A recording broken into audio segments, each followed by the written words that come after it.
Hello. ഇന്നത്തെ യാത്ര ഒന്ന് മോളെ കാണാൻ വേണ്ടി പോയിട്ട് രാവിലെ എഴുന്നേറ്റ് മുതൽ ഭയങ്കരമായിട്ട് മോളെ മിസ് ചെയ്യാം. അപ്പോൾ ഞാൻ അച്ഛനോട് പറഞ്ഞു, മോളെ നമ്മൾ കാത്തിനെ കാണാൻ പോകല്ലേ, കേൾക്കേണ്ട പാതി ഓള് മാറ്റി റെഡി ആയിട്ടോ. ഞങ്ങൾ നേരെ ഇവിടുന്ന് കോഴിക്കോട് പോയി. അവിടുന്ന് അങ്ങോട്ട് രണ്ടത്താണിയിലാണ് കേട്ടോ മോൾ വർക്ക് ചെയ്യണത്. നേരെ അവിടേക്ക് പോയി. ഒരിക്കലോട് പറയാതെ തന്നെ പോയതായതുകൊണ്ട് തന്നെ നമുക്ക് ഭയങ്കര സർപ്രൈസ് ആയിട്ട് ഞങ്ങൾ ചെന്നപ്പോൾ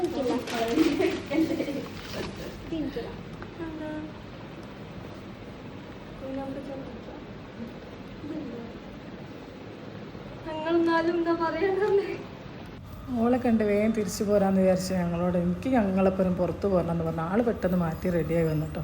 പിന്നെ ഒന്നും നോക്കിയില്ല, ഓളെ കൊണ്ട് പുറത്ത് പോയിട്ട് എന്തെങ്കിലും ചായ എന്തെങ്കിലുമൊക്കെ വാങ്ങിക്കുടിച്ചിട്ട് തിരിച്ചു പോകാമല്ലോ എന്ന് വിചാരിച്ച് അങ്ങനെ ഞങ്ങളവിടെ രണ്ടത്താണി ചെങ്കോട്ടിയിലുള്ള ഒരു റെസ്റ്റോറൻറ്റിൽ പോയിട്ടോ. അവിടുന്ന് ജ്യൂസും ഒക്കെ കുടിച്ചിട്ട് ഞങ്ങൾ നേരെ തിരിച്ച് പോരാൻ നേരം പിന്നെ ഭയങ്കര സങ്കടമാണല്ലോ. തിരിച്ചോള ഒരു ഓട്ടോ കയറ്റി ഹോസ്റ്റലിലേക്ക് വിട്ട് ഞങ്ങൾ തിരിച്ചു പോന്നിട്ട്. അപ്പോൾ ഇത്രയുള്ള വീഡിയോ ഇഷ്ടപ്പെട്ടോ ഒന്ന് ലൈക്ക് ചെയ്യുമോ?